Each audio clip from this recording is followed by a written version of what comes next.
Epstein file గురించి మనం చాలా వింటున్నాం సోషల్ మీడియాలో. ఎప్స్టీన్ ఫైల్ అనేది యుఎస్ఏలో ఉంది.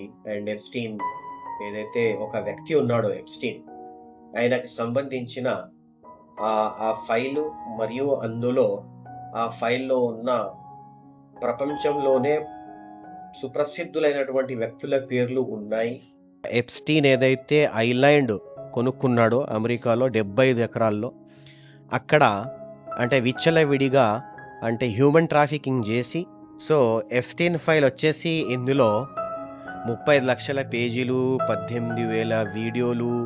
ఇప్పుడు ఇక్కడ ఇంకో విషయం ఏంటంటే, ఎప్స్టీన్ ఫైల్ అనేది యుఎస్ఏ వ్యక్తికి సంబంధించింది ఉంది. టెక్నాలజీకి సంబంధించిన డేటా, ఆన్లైన్ డేటా అంతా ఇప్పుడు ఎలాగైతే మనం ప్రపంచంలో చూసుకుంటే ఎక్కువ మట్టుకు జనాలు అమెజాన్ అంటే ఏడబ్ల్యూఎస్ అమెజాన్ వెబ్ సర్వీసెస్ కానీ, లేకపోతే మైక్రోసాఫ్ట్ అజ్యూర్ కానీ, అంటే ఆ క్లౌడ్ మీద ఐటీకి సంబంధించిన డేటా ఉంటుంది.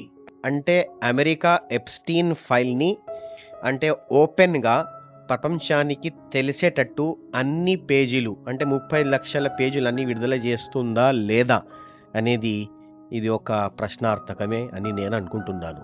మరి మీరేం భావిస్తున్నారో కామెంట్లో తప్పకుండా చెప్పాలి.